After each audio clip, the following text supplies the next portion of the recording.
Shalom, everyone. In 5 minutes, we'll start our worship.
Before we are going to start sa ato ang part where we worship the Lord together, in your seats, both sa Jensan, Davao, and even sa virtual nato na mga nag-join sa ato ang worship service, hybrid worship service this morning, I ask you to bow down your heads and prepare ourselves by having a minute of prayer, a few seconds of prayer as I will lead the prayer before Kamanganta. Let's bow down our heads and pray. Lord God, thank you for uniting us once again by your Spirit, the same Spirit that empowers us and lives in us. I pray that unite us together again sa among hybrid na fellowship, worship service this morning. I pray unite our hearts and our minds that we may worship you and bless you and be honored by you and be lifted up by you as we tackle the last session sa among series on battling fear. I pray that you bless. Allow us to focus on you as we sing the songs this morning.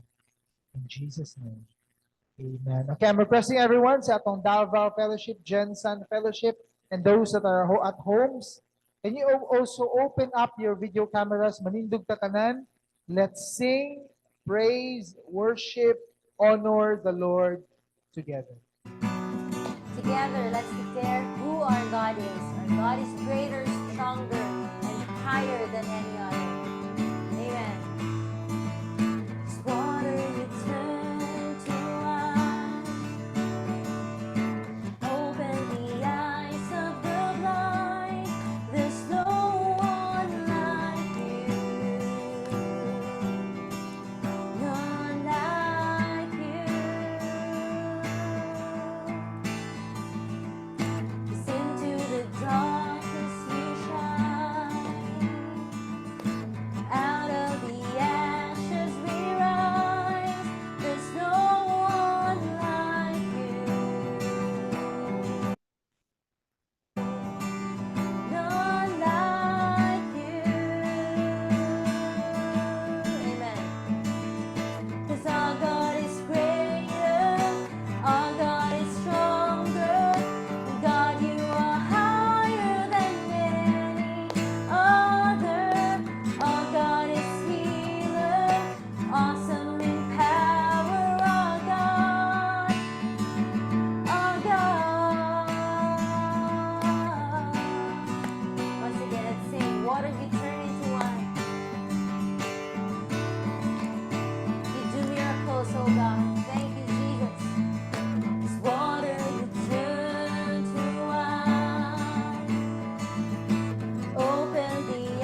is the air I breathe.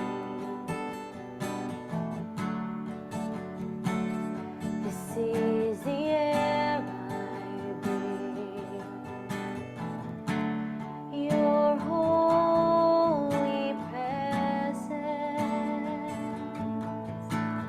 living in me, and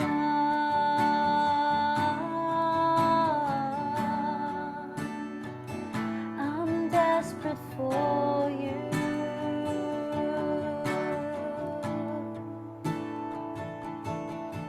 And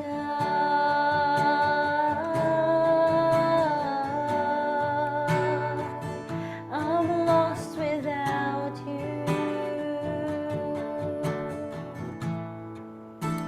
You are our daily bread, Lord Jesus. This is my daily bread. This is my daily bread. Your very word. Your very word spoken to me. Yes, Jesus.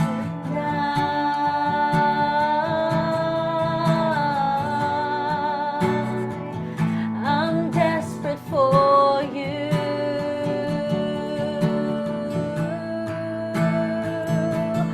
And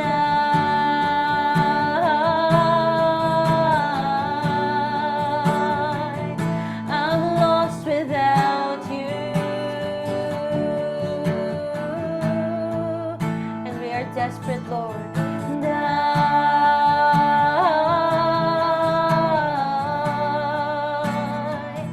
I'm desperate for you.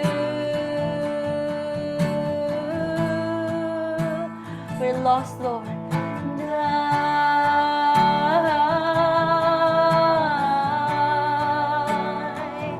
I'm lost without you.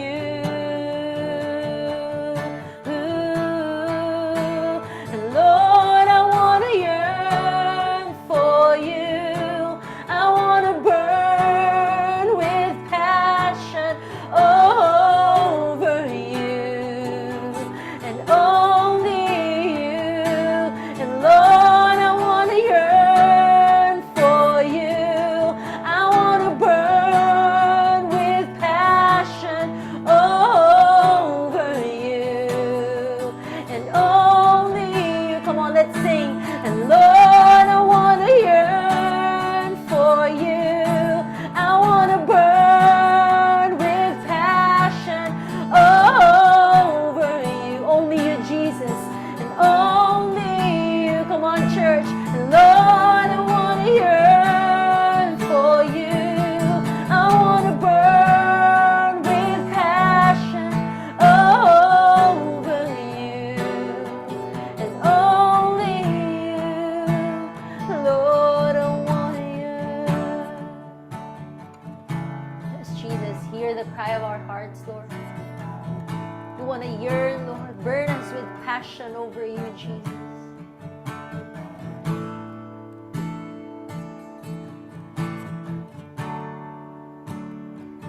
Because you're my daily bread.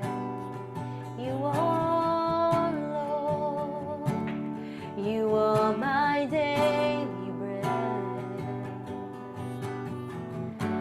Your living word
Jesus. 'Cause you are the hope that leads me on and brings me to my knees.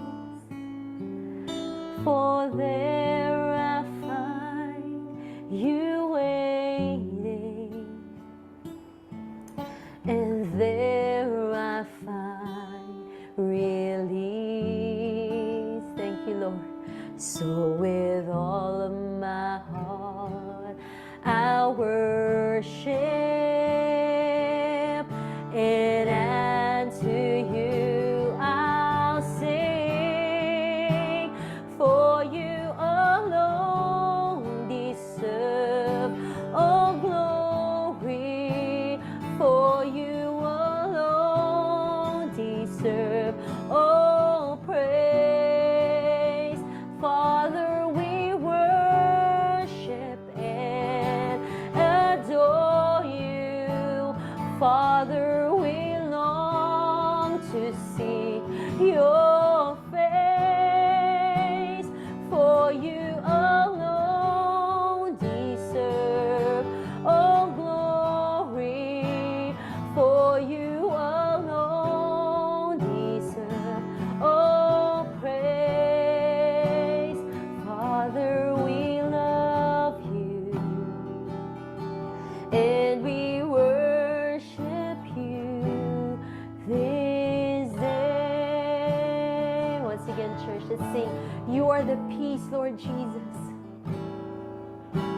'Cause you are the peace that guards my heart. Thank you, Lord. My help in times of need. 'Cause you are the hope that leads me on and brings me to my knees. Always there, Lord, for there I find you waiting. Thank you, Jesus.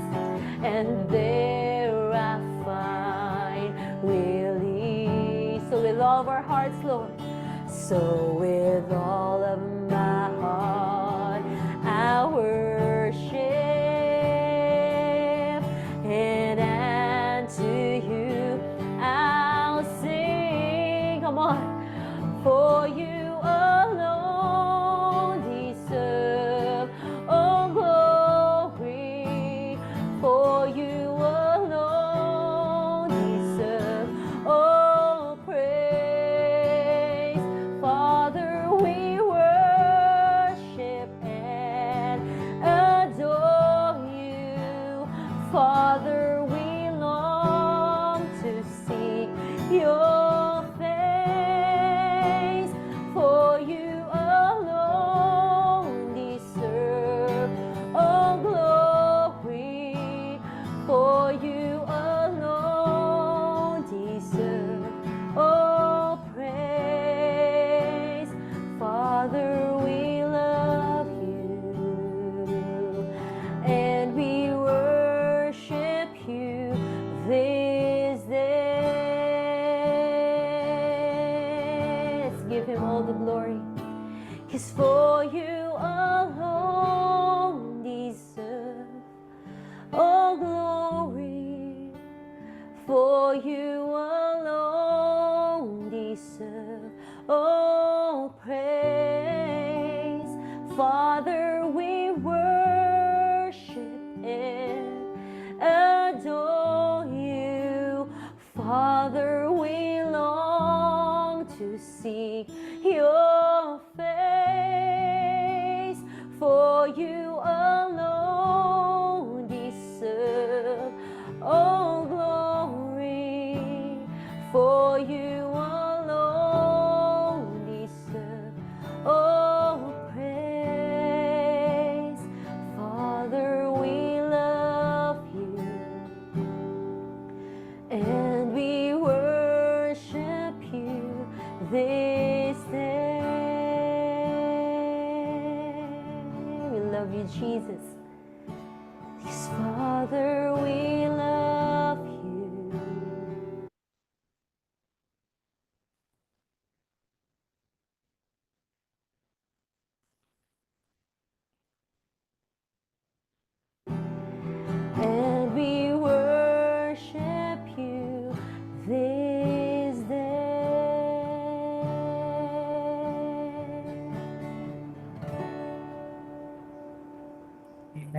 Amen. Amen. We worship you today, Lord Jesus. We honor you. We glorify you. We lift you up as we have our worship service. Let's remain standing as we read. Makitaan ba sa Davao ang inyong verse diha? And those in Jensen and virtual who are connecting with us, more than 20 families right now. Let's read together Isaiah chapter 41 verses 8 to 10. Starting with verse 8. But you, Israel, my servant Jacob, whom I have chosen, the offspring of Abraham, my friend, you whom I took from the ends of the earth and called from its farthest corners, saying to you, you are my servant. I have chosen you and not cast you off. Fear not, for I am with you. Be not dismayed, for I am your God. I will strengthen you, I will help you, I will uphold you with my righteous right hand. May the Lord bless the reading of this word. Let's be seated. Before we continue, we acknowledge the kanta nag-join online right now, families. We pray for traveling mercies for those nag-connect sa tuwa still traveling daw to their hometowns for the election tomorrow. And many of us are nakapwesto na since gahapon pa sa mga hometowns in preparation for the barangay election. So we understand that, and many of the families who will be voting tomorrow are positioning themselves. But one thing atuang we want to focus on as we continue on sa atuang series is let's first have a recap of what is unsay na-go through nato sa tulo ka sessions na. Today is the fourth session, final na sa ato ang battling fear. So daghan na talk about. We talk about the illusion or di kaya the lie that we are in a peacetime. Samot na accentuate ni because of the recent war. Wala ta nagdawom no while we have this series talking about war, spiritual war, naa din usa ka war na nagdungag in Israel with the Hamas na group in the Gaza Strip. Just nagpakita lang sa tuwa, nagpa-remind sa tuwa that we are currently at war, not only physically but spiritually. This is the actual real a battle of what is going on, the reasons why our faith is tested. Na-establish nato ni sa second session nato. Sanctification, to rely on God's power, we depend on God. Opportunities, part of God's discipline. And then last session, nag-istoryahan na ita about generational anxiety, which means by not battling fear, the next generation suffers. Sa tuwa pa, if dili nato wala tay measures to put into place on how to battle fear, ang mga anak nato or ang future generation nato musundog sa atwa, how we react, how we, sa nato pagkaratol, sa nato pagka, every time na igamay problema, saka how big, if it is, ang effect sa ato ang kinabuhi, they copy our reaction as well. How we embrace our God-given identity, makarelease sa atong paralysis, and ang culture nato, it impacts the future. Okay. So, karon atong session 4, it's weapon formed against you. Now, wato pa sa very specific na karon na very specific of how the enemy works and how fear is used actually to make us little or to believe how little we are. Now, gusto na ko to reflect on the last time nagsakay ta og taxi. Okay? Sa mga friends nato in Jensen, dili daw uso ang taxi. If nakato mo Jensen, dili uso ang taxi. Unless mauto ka sa airport. Tama ba, Rolly? Airport, kay tricycle, muna nag-taxi nila ang ilang katong pedicab, ilang tricycle na ginasakyan, na motorize nila nga tricycle. Basta Davao, uso na. Samot pa dito sa una, amot lang kaabot na mo sa non-air taxi. Ang non-air taxi sa una, pinakabarato nga taxi. O tayo labot na baho ang taxi o tayo labot nga pagbaon ng taxi basta non-air kay barato. Muralag lamang gamay sa jeep. And then it's a private transportation. But ginaunsan ninyo pagpili og taxi? Kaya siguro ang question ako.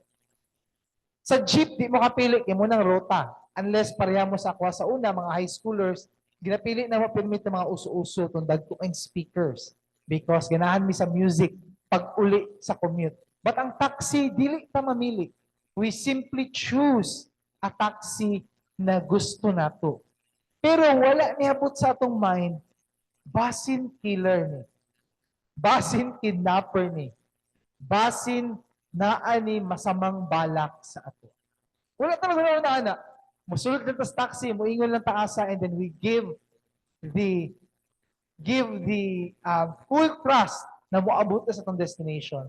Katawanan ni siya because if you are married long enough, mugawas na ninyo sa iyong discussion. Labi na pag ang bana ninyo, tamoy car, if you are blessed with a car, ang bana ninyong driver, mugawas din siya pirmi sa ibalos sa bana sa asawa.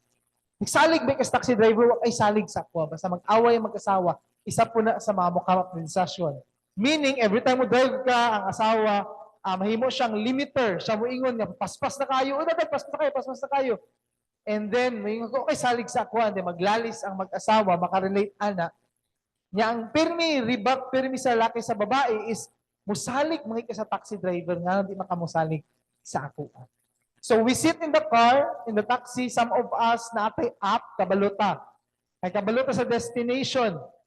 Sure ta, kay natay GPS.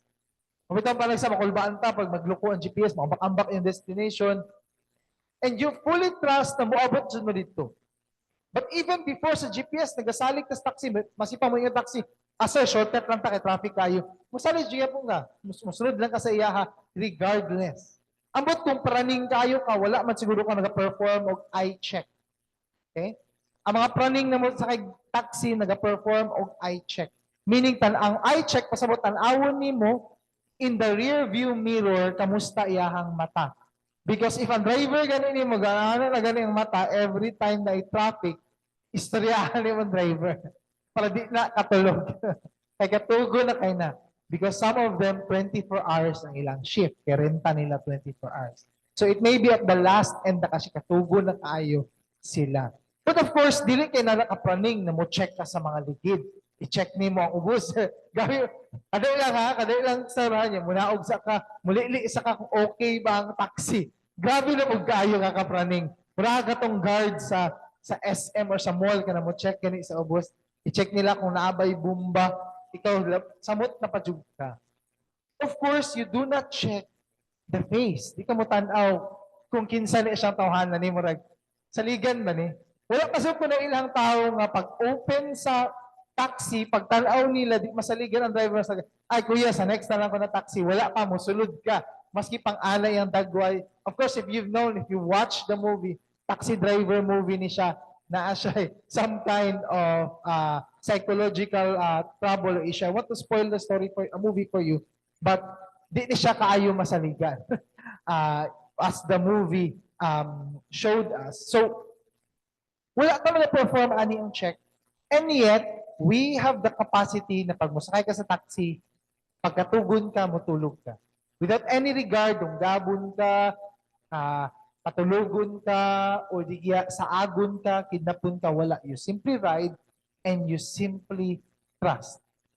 Now, interesting na siya because in the same way, I'm just going to give you some examples. Wadto ka sa dagat, you go to the ocean, and wala kay any fear whatsoever, ang naa sa imong mind, if naay mo pating na i-shark, diya lang mo makulbaan. Of course, sa Davao and sa Jensan, I'm not sure na ba tayo case nga na ay shark attack in the recent time. But maula atong kahadlukan. However, statistics actually say mas daghan pa mamatay because of jellyfish. In fact, statistics would say mas daghan mamatay sa jellyfish kaysa sa shark, and even mas daghan pa rin mamatay sa bed kaysa sa shark. Kabalo ba mo na? Tinood na, deaths and sicknesses or injuries coming from na nahulog sa bed or naguba ang bed and dinapiang leading to death. Mas daghan pa kaysa sa shark attack, imagine. But you don't open your bedroom o katulugon ka, mutanaw kasi mong bed, i-check sa mo, patin ba ko aning bed na to or dili. Wala ka, di ka magnawa na. In fact, pagkita mo sa mong bed, mahulog ka, mataga ka, lang niya matulog, oy, I will rest. But Naapanay usa. Mas daghan pagmamatay sa vending machine kaysa sa sharks. Kabalo ba tanga? Vending machine. Pag na-vending machine, uhaw kay ka gutom ka mong mili ka lang sinindot diri. Sabi na mabaguhan ka sa isa ka place na na-vending machine, check out sa mga chichirya.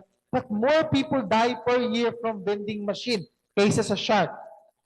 Wala ko naingon that some vending machines, kaunon ka o lamunon ka, wala. I'm just saying na mas dagan mamatay na matumba ang vending machine. But you fully trust the vending machine.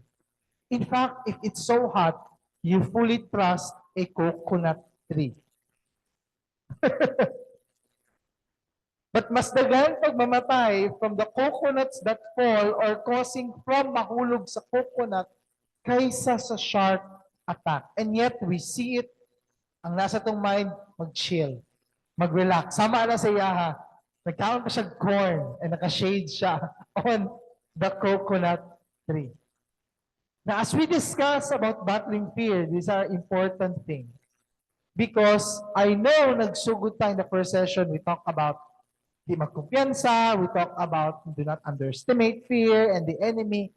But still, naaghapon ng thinking, naaghapon na we still have that notion. Now, I want to remind you, this first part sa itong core scripture, this is an important part because many times we encounter promises in the Old Testament and sometimes we ask ourselves, does this apply to us? Now, to make the long story short, dili kani atong focus is not a theological study pag-abot sa Old Testament promises, but an oversimplification is yes. Promises in the Old Testament apply to those whom God chosen, whom God have loved and have redeemed. Romans 15 nag-remind sa atua that whatever was written in the former days was for our present. Okay, this is New Testament present instruction, endurance, the encouragement of the scriptures that we might have hope. 2 Corinthians reminds us all promises of God find their yes in Him, in Jesus. Because of Jesus, gibind up ng mga promises. Do not think that I have come to abolish the law or the prophets. I have not come to abolish them, but to fulfill them. Now, importante kayo ni, as we talk about the story, we want to start the story with Jesus' story. And we want to go to the first point of understanding this. Now, whenever we open the New Testament, can you still remember the first book of the New Testament? Ay kabalakang, kulbaan mo, di na ako may quiz, di ko mag-point sa inyo kinsa man. But if we just take a wild guess, it's my first book in the New Testament. It's a first book in the New Testament. Okay, may nauban nag-off ilang cam. Wala mo po yung nag-off o cam pagpangutanan ako. So, in your defense, ayaw magkakulbaan. Just think, what's kaya ang first book? Pag may yung Old Testament, kabalo naman mo, it's Genesis. Okay? But in the New Testament, unsa kaya? It's the book of Matthew. Okay. So, you're going to say Matthew? Hala, I thought you were raising your hand. Okay. Matthew ang sugod diha. Every time magsugod ka, one thing ang manotice nimo is about this part. Jesus started the ministry, and let's read Matthew 3. Okay, you can read silently while I read. When Jesus was baptized, immediately he went up from the water, and behold, the heavens were opened to him. He saw the Spirit of God descending like a dove and coming to rest on him. Behold, a voice from heaven said, "This is my beloved Son, with whom I am well pleased." This is important part because as we study kaning sugod na part sa ministry ni Jesus, we understand that before he started the ministry, he first was reinstated and reminded about his identity. This is my beloved Son. Before, after, and during the next part which he was tempted, first, he was reminded of his identity. First point nato, the battleground of our faith. Always nato i-remember ni, diri ni mo balik tanan. It's always in our identity. Diha na pirmi atakihon by the enemy. Identity. Mauna, ang harshest words that you can say to your child, ang curse is dili pamalikas, but something that attacks their identity. Pugo ka, tanga ka, wala kay pulos. And those words paralyzes you because those words attack our identity. If nag-grow up ka na naanad ta na words kabalo mo, na ay times na when you move or pagsuguon ka, naapatong voice in the back of your head, naapatong impact of how those words were said to you. Naagapatong insecurity because of how you grew up those curses. Identity pag-attack. But we praise God because in the Bible, God changes our identity. Makita nato na sa mga promises later on. Now, si Jesus himself was not immune to this. He fasted for 40 days and 40 nights. Now, many of you might question, nganong mo fast man siya 40 days and 40 nights? Now, you have to understand, sa culture and Jewish na environment, this is normal for them. Very normal for them to fast. Apil ni sa ilang calendar, apil ni sa ilang pag-prepare of everything, they fast. Kita Pilipino, dili puso sa ato mag-fast. If dili ta kauban sa ato ang mga Muslim friends, sila part sa ilahang fasting. May uban pud sa mga Sabadista, the part sa ilahang fasting. But kita, unfortunately, we miss out on the benefits of fasting. But Jewish culture, they have that. Part sa ilahang religious practices. Sometimes, pag naa sila'y gina-prepare for something. But ang biggest part is before they gina-practice nila ni, before they grab on a big role in ministry or religious duty, one of their habits is to fast. Murag, in a way, they are saying to God, Lord, I rely on you alone. Dili sa akong puso. Okay? Kita Pilipino, baliktad man. Before ta mo, pag ma-promote ta or mahatag tag big responsibility, di ta mag-fast, mag-buffet ta. Mag-celebrate sa tadaan. Before na to, dawatan to, oh, lakay bonus, hindi ako ang sweldo. Ali, celebrate ta, mag-buffet ta, baliktad ta. Baliktad na tong kultura, sila they fast. So culture, si Jesus, before he started the ministry, he fasted. Bantayin ninyo temptation. Let's read. First, after the 40 days and 40 nights of fasting, the tempter came, Satan came. Bantay ang words. If you are the Son of God. If you. O, tinuod ba you are the Son of God? Identity. If you are the Son of God.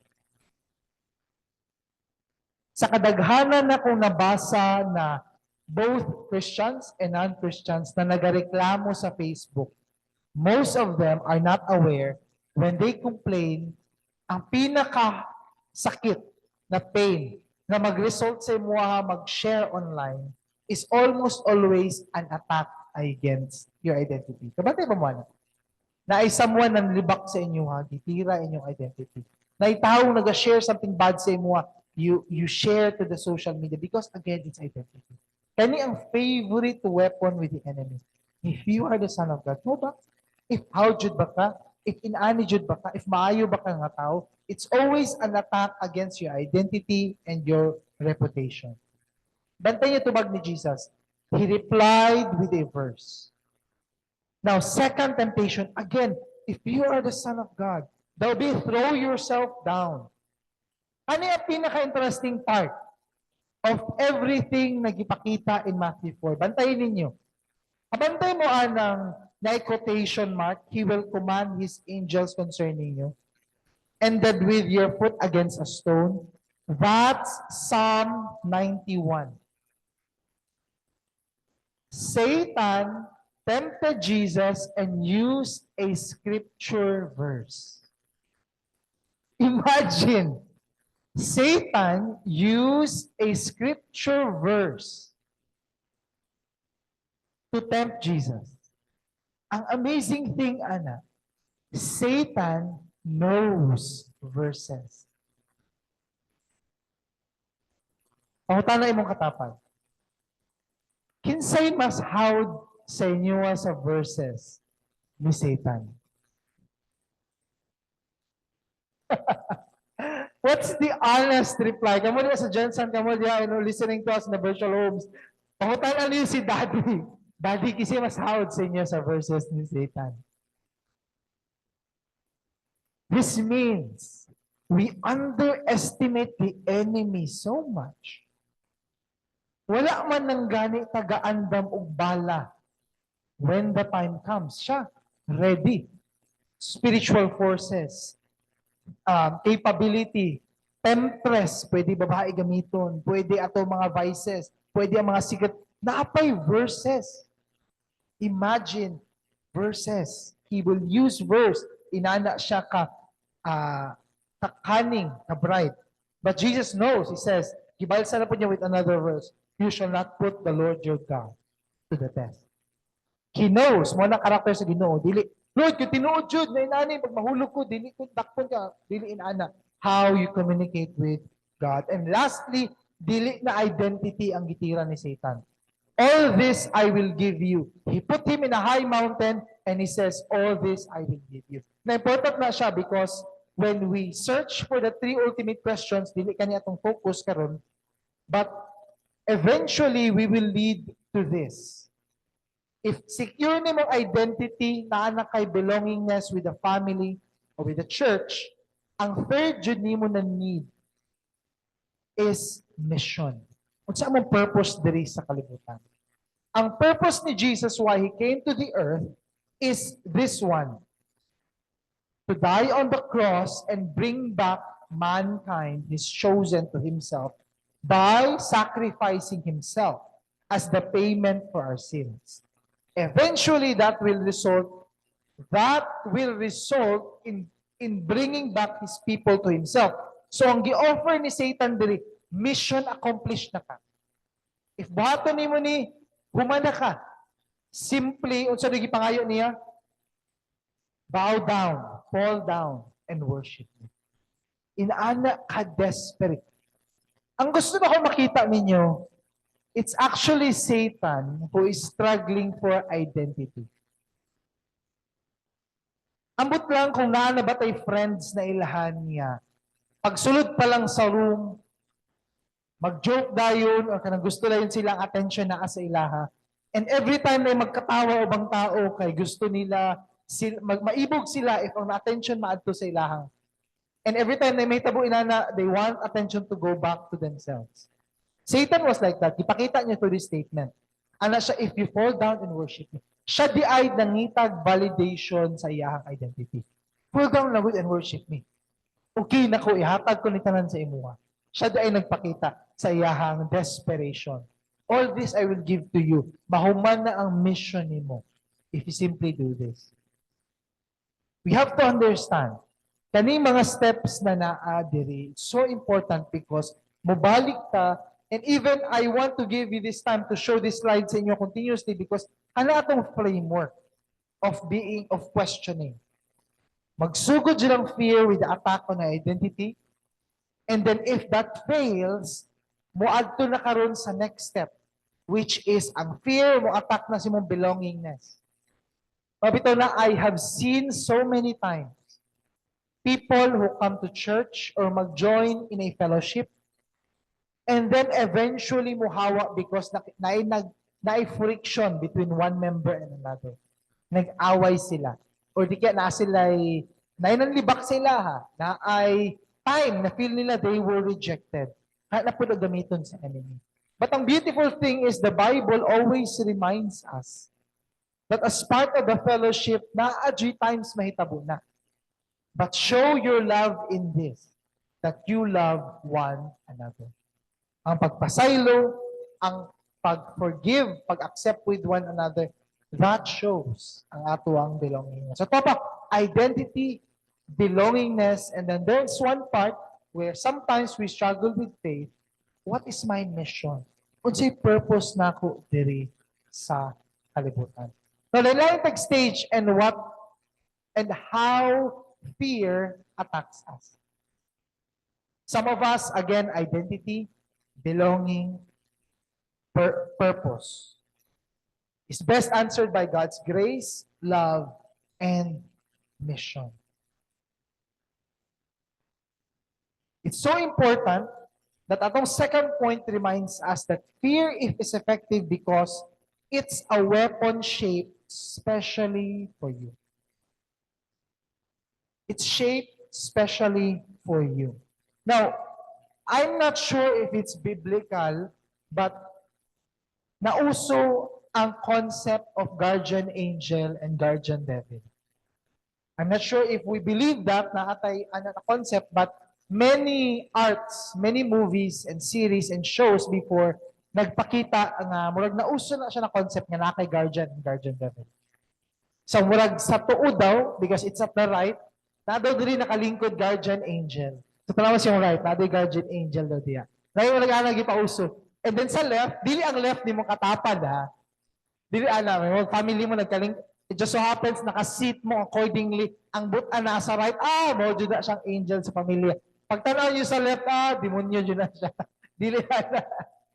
Sa shoulder, naado ta individually daw ang nauso na thinking. That's important to think of because what is only, just to clarify, ang naalam sa Bible is there per region, per country, after ang mankind, to make the long story short, has sinned against God, when sin entered the world, ang ownership of the earth was given to Satan because everything was corrupted. The reason why the Lord promised in Revelations, new earth, new kingdom, a new place for His people, was that He was going to make fresh tanan and give the kingdom to His Son, and which we will be with Him. Now, in the book of Daniel, nagpakita dito, when God gave, He commanded an angel to go to a place.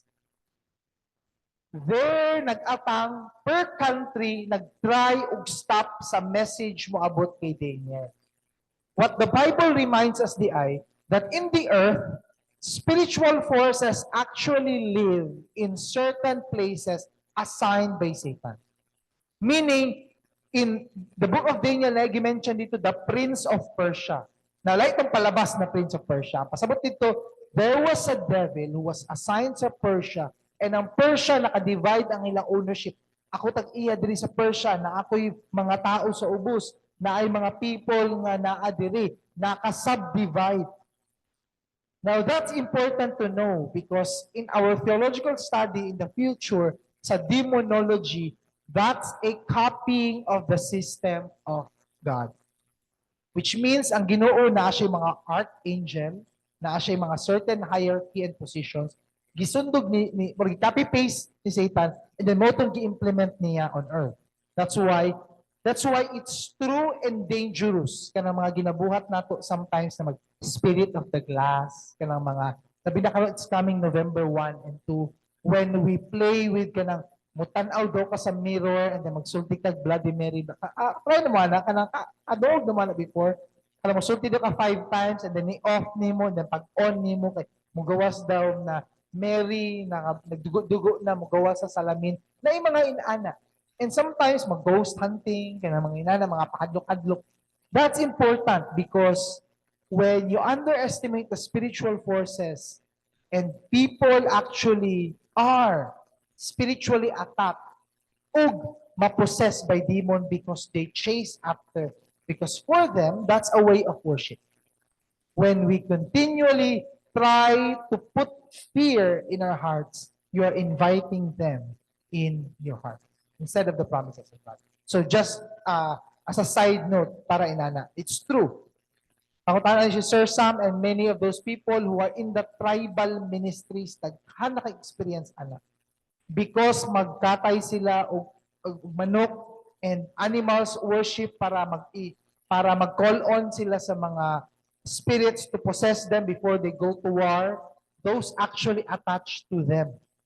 So kana magpalunok og bato and others na mga ginabuhat sa bukid na ay attachment na towards the devil. Muna almost every time pag someone nga na gi-offer na to a spirit, gipainom og bato, they give their life to Christ. They renounce their demons and ilahang demonic and spiritual worship, One of the many times na mahitabo is that mugawas tong bato na gipatulon sa ilaha. It's happening all over, especially when you are involved in tribal ministry. There is a book na ganahan kinako. It's written by C.S. Lewis. Screw Tape Letters ang pangalan. Ang in this book, si Screw Tape, ang ganahan ako sa book, it's a fiction. As you know, C.S. Lewis has written Narnia and all these other things, fiction and non-fiction, spiritual in nature tanan. In the book na iyahang gisulat sa Screwtape Letters, it's a story about Screwtape, the senior devil, nagasulat siya letter sa iyahang pamangkin, si Wormwood. Mura gina-advise niya. Uy, ani ang ginabuhat sa enemy. Ang si enemy, pasabot diri ang Ginoo. So, murag perspective sa enemy diri. Murag gina-advise niya, o sige, kabisi na siya sa iyang politics. So, naghahatag siya mga tips. Niya malingaw ka because perspective tanan sa kalaban. And an important thing na naadiha, it's ang good thing ganahan ako sa book because it's a reminder. It's not a reminder na naay guardian devil sa left. But it's a reminder that the enemy sees. Kita siya. Kita siya asa ka mahulog, kita siya asa ka matempt. Kita siya sa iyong mga sikreto. He knows, he sees. That's why in Isaiah, it reminds us, no weapon that is fashioned against you shall succeed. The biggest temptation sa atong kinabuhi are weapons na dulot kayo sa tuwa because it's fashioned, prepared, shaped for you. So, tii mong katapad virtually dyan sa Davao, there is a weapon shaped against you.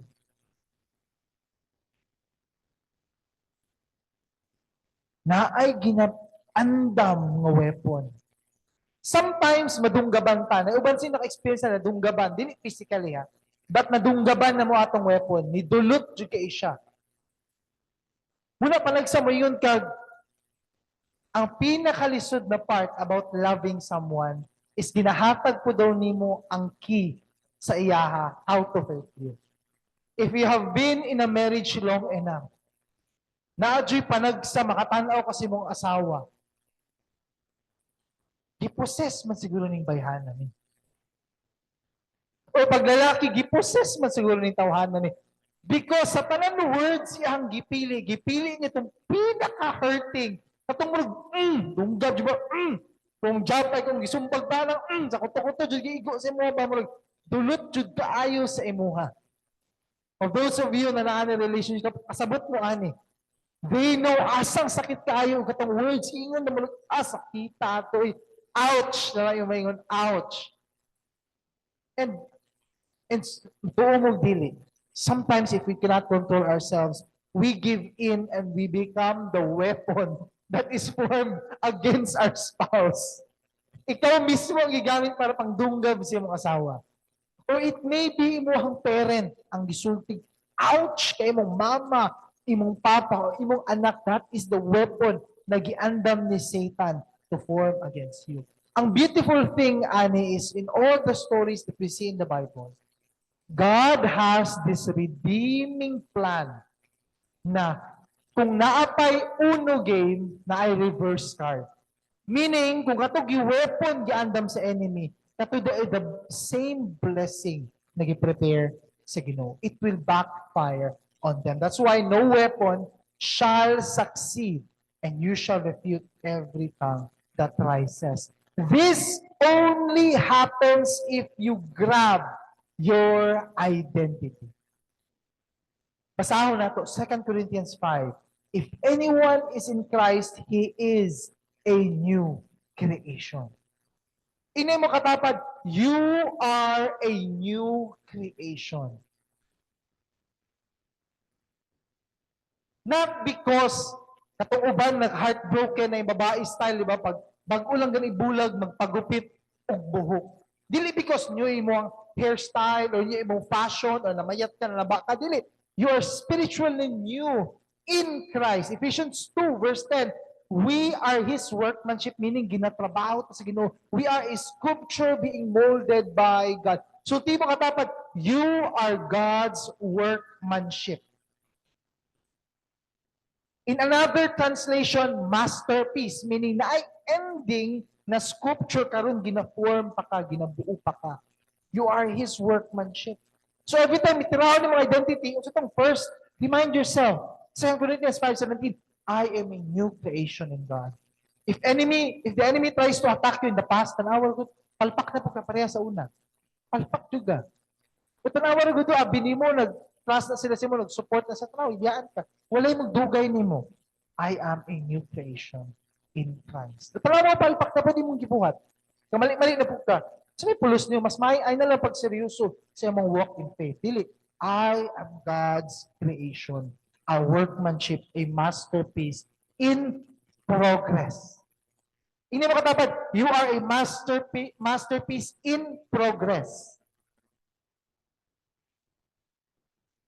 Now, I'm not saying almost human na ta, 99% na ta, because you know, kabalo mo uban sa atua, even I self, may 5% pa, 10% pa. Sayo, layo pa kayo. But we are in progress. Romans 8:17 reminds us, we are heirs of God, fellow heirs with Christ, co-heirs with Christ. Ano ba si pasabot, anak? That at the end of the age, you have a percent ownership of the new kingdom God has promised. Ini mo katapad, you are a fellow heir with Christ. Kabalo mo sa importante ni, when you lose money o nawala pa na imong savings, you grab this identity and think, na ako'y 0.00001% of infinity. I own that much. That's why Job can say, naked I come from my mother's womb, and naked I shall depart. The Lord gave, and the Lord has taken away. Blessed be the name of the Lord. Nawala yung negosyo, nawala yung mga anak, nahurot, napurdoy siya. Even his own body is failing him. Kani iyang gina-think of. He is a fellow heir with Christ. Ang beauty of the Old Testament saints is that even though Christ did not come yet, the Hebrews said they see him from afar because of the promises of God. Ephesians 2 verse 6 reminds us he has raised us up with him, meaning naa na kay pwesto with him and seated us with him in the heavenly places in Christ Jesus. It's guaranteed. When you study Greek, ma-appreciate mo ni samot because everything is in past tense. Raised us, seated us, human na, pwesto na, naa kay lugar dito. Naanay pangalan nimo in that seat. So pag nagsapigil ki sa mohala, nawala ko savings ala, nawala kong 500 ala, nawala ko 1,000, whatever amount it may be. Nothing can buy that guaranteed reserved spot for you in the heavenly places. Ini mo katapad, you have a reserved seat in heaven. Guaranteed. Regardless pa kung mamatay kag single. Dili ka na makabuo sa imong seat dito. Walay requirements dito. Dapat ka single. So ayaw kanyo guula jud kaayo inyong love life if you are struggling with your love life or finances or even children in the future. And then Romans 8 reminds us, you did not receive the spirit of slavery to fall back into fear. So every time mahadlok ka, this is the reminder, you are led by the Spirit of God. Wala gihatag si mong spirit na mahadlok ka balik. In fact, mauna mong guarantee to say, Abba, Father. The word Abba is a very nice word. It's Aramaic, the ancient language, for the word daddy. It's not a superficial God, Father, but it's a daddy, Father. Because of that spirit, you can tell God, Daddy. Dili bagagnaw, dili ka ng word, uy, ang tawag na mo na FC, feeling close, but it's a guarantee. Inana na mo ang your relationship because of what is given to you. To close out ang atong last session, I want to remind you with this story because this is the tactic of Satan all along. If you remember this story, when the disciples were traveling in the boat, na I missed, and they saw a figure walking on water. Now, can you remember kinsa ta nag-walk on water? Si Jesus himself. But si Peter, ninaog siya. And then, ana siya, Lord, take out your hand. Kay, ana siya, Lord, I will come to you. Tell me, wadto ko sa imo. And so, niuban siya. Nanaog siya sa boat. And he started to walk on water. But because na waves, because na hangin, na ginahinay siya sink, and then na siya, Lord, help, Lord, help. Tabangi ko, malunod ko. Now, abot tayo na story. Now, ang katawan na naning story, because at the end of the book of John, there was another story. And this story, kidinay na ni Peter si Jesus 3 times, namatay na si Jesus, naluya na ang mga disciples, namalik sila og fishing, namasun sila balik. Nibalik sila sa former profession, namatay na itong master, wala na, mabalik na as fisherman. Now, interesting, basahan yung verse 7, ang pinaka-last part. So, nag-fishing sila, and they realized na si Jesus was resurrected. Batayin niyo ha, that disciple whom Jesus loved, this is John, this is how he refers to himself. Therefore said to Peter, it is the Lord si Jesus to nalit to, napuhi balik. Ano mo sa gibuhat ni Peter? He heard that it was the Lord, he put on his outer garment, for he was fit for work, and he threw himself into the sea. Paspas kayang paglangoy paadto kay Jesus. Magpasa tayo story and we don't meditate, ma-miss out natin important fact. Kisa itong pa-baby just few months ago, oh Lord, tabang, malunod ako. At kinsa rin tawahanan niya, lamig mo lang, para makauna lang, giunahan niya mga kauban niya. How baliki mo lang ni tawahanan ni? Because he was a fisherman. Sanay sila sa dagat. Ilang profession na. Kisa man ni, Lord, tabang, nalunod ko. And kisa man ni, how baliki mo lang tawahanan ni? Fear does that to you. Makalimot na ka kung kinsa ka. Nakalimot siya yung tama. Wala mo yung ay. Bumabalikin ng tubig di ay. Pero, how fear makes lion like cats. Maunay ang perfect description. Pagtalaw na ito, may sa mukha ni Peter, pero dili pa inanak po ta? Gibahaan na ta with the promises of God. And yet when fear comes, saan tumani? Kalimut na ba that we know how to swim? The promises are there. Kumpleto na tanan. Ang identity is sure. Whatever happens, you are seated in the heavenly places with Christ. But we forget how to swim. Muna every time makatawa ko ni Peter, I remind of this story, makatawa po ko, ma-rebuke po ko sa spirit, ikaw di ay, hindi ka anak. Hindi ka anak. Hindi ka anak. Kabalo na ka sa naita mo before, tabang ka sa Ginoo, nakakaroon, you are in this place right now, and every time na trouble, matulayon ka. Hindi ba ka anak? We are like Peter. Hindi makatapat, you are like Peter. So ayun yung katawa si Peter. Pwede yung katawa niya Peter, but know that you also should laugh at yourself. I remember na na isa ka video na isa ka lalaki nga grabe niya tabang kisay kabalo kisay dili o maglisod diri mag-parallel parking. Nakatry na niya maglisod yung parallel parking. Nauban, almost always, I'm not being sexist, but halos tanan babae kailan ako maglisod yung parallel parking. Gamay lang ako mailan na okay mo parallel parking. Ang uban, maglisod, magyaw-yaw, magpatabang, and understood na dili na nakarisgado, mas risk adverse mas risk away from risk ang mga babae. That's their nature. So, lisod kaayo. Na video ko nakita na lalaki nga, nakita siya naglisod ang babae og parallel park. So, ang gibuhat niya, gitabangan niya. Sige, tabangan kita. Oh, sige, atras ma'am, mabanti ma'am, atras ma'am, mabanti ma'am. Hantod nakuha na siya ang park after 5 minutes. Nga, tumabae, sir, thank you, cash. Oh, you're welcome, wala problema, ma'am. And then, di-add to siya sa sakyanan, sa tubangan sa babae.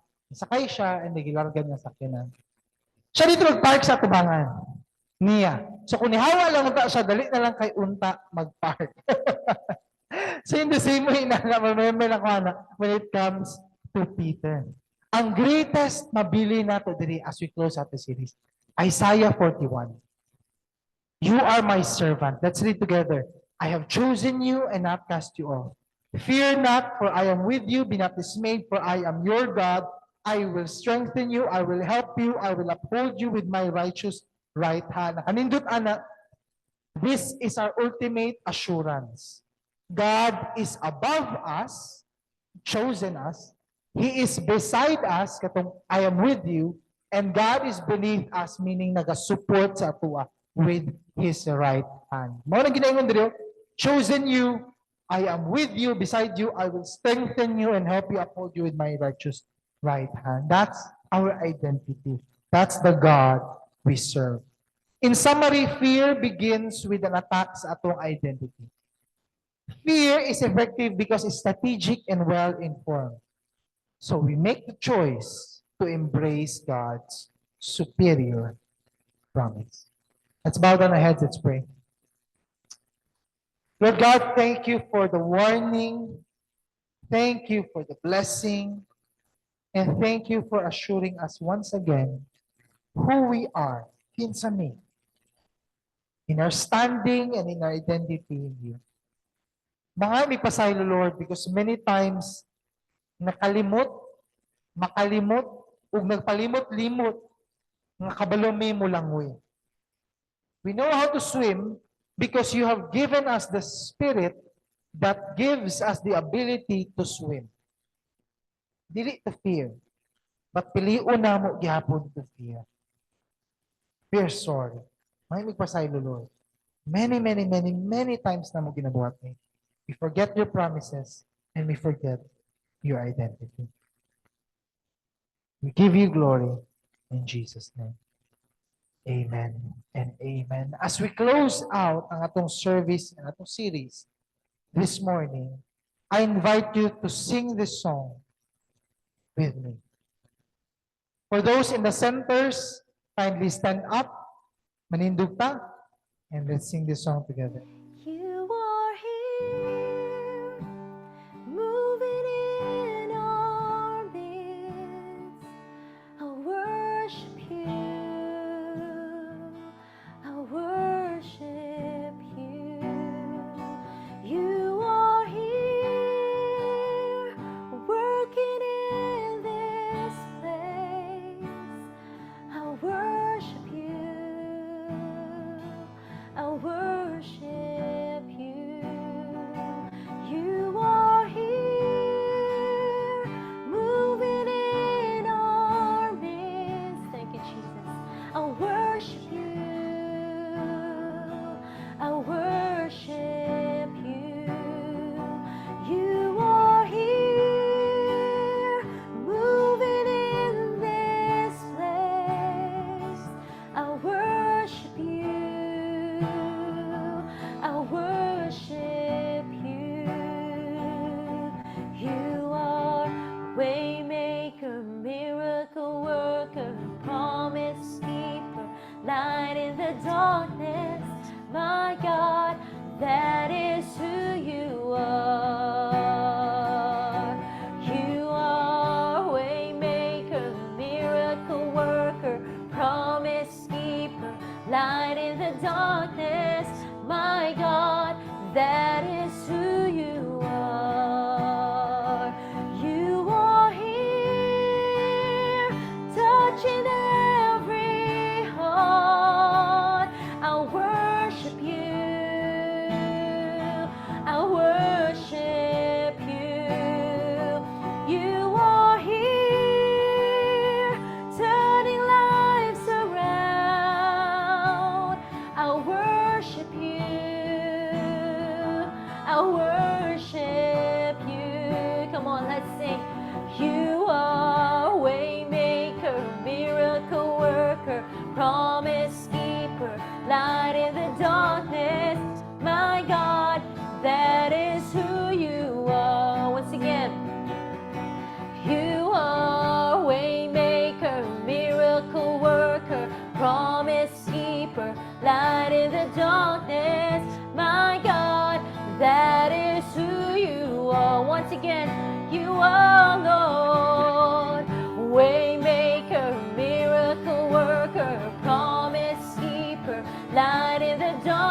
are. That is who you are. That is who you are. That is who you are. That is who you are. Once again. That is who you are. That is who you are. That is who you are. That is who you are. You are Waymaker, Jesus. You are Waymaker, miracle worker, promise keeper, light in the darkness. My God, that is who you are. And we love you, Jesus.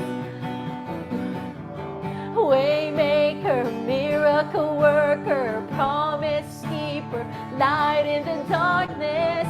My God, that is who you are. Let's sing it. Even when I don't see it, you're working. Even when I don't feel it, you're working. You never stop working.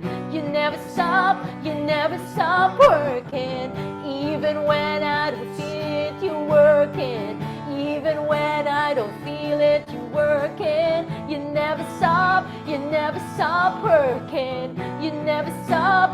Let's declare, thank you, Jesus. Even when I don't see it, you're working.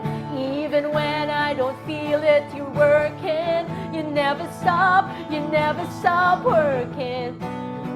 For the last time, come on, let's declare, thank you, Jesus. Even when I don't see it, you're working. Even when I don't feel it, you're working. You never stop working. You never stop working. Waymaker, miracle worker, promise keep, light in the darkness. My God, that is who you are. Yes, Jesus, you are Waymaker, miracle worker, promise keeper, light in the darkness. My God, that is who you are. That is who you are. That is who you are. That is who you are. That is who you are. Once again. That is who you are. Let's declare. That is who you are. That is who you are. That is who you are. You are Waymaker, miracle worker, promise keeper, light in the darkness. My God, that is who you are. You are Waymaker, miracle worker, promise keeper, light in the darkness. My God, that is who you are. Yes, Jesus, that is who you are, Lord. And we celebrate, Lord God, not just what you have done in our lives, but for who you are. That you are a waymaker, miracle worker, and you keep your promises. Thank you, Jesus. Thank you, Lord. Amen and amen. Now I invite you to go to your families. Let's go to our families and have our family blessing time. You can also use this time as we are going to close later on. Pwede natin i-turn on na ato mga cameras so we can have pictures later or videos so we could feel nakitatanan, join together, but use this time to bless one another, to say words of encouragement, blessing, and prayer.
my heart, oh God.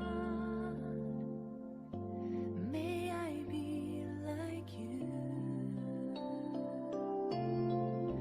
Change my heart, oh God.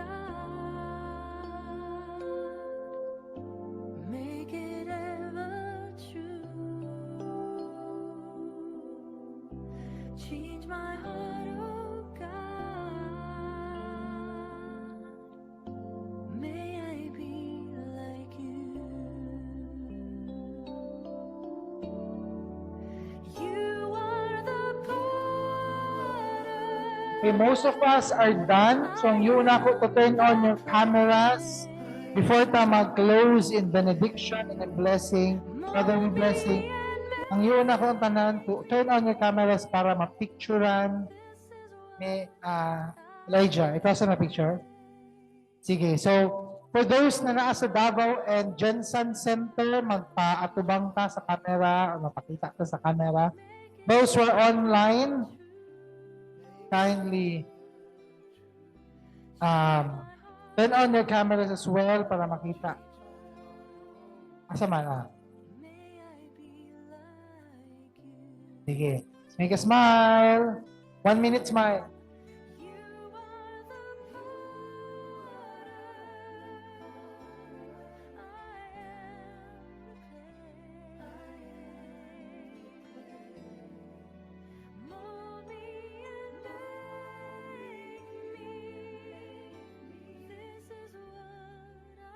Okay na? Okay, thank you. Na-picture na, okay na. Now, let's be in the act of receiving the blessing as I pronounce the Fatherly blessing this morning. So, in your homes, in Davao and Jensen Center, prepare for your acceptance of the Fatherly blessing as we close up. May the Lord bless you and keep you. May the Lord cause His identity to be given to you and you will not be shaken. May the Lord help you whenever the enemy attacks using fear. May your identity, purpose, mission, and belongingness be the rock that you will continue to not be shaken by the words of the enemy. May the Lord God be your foundation in everything that you do, that you will not be shaken, depressed, or be easily harmed by the enemy. May the Lord keep you. May the Lord cause His face to shine upon you and be gracious unto you. May the Lord lift up His countenance toward you and give you shalom. For His glory and for our joy, in Jesus' name, amen and amen. Shalom, everyone. Enjoy the holidays. Shalom. Shalom. Hello. Shalom. Is that all?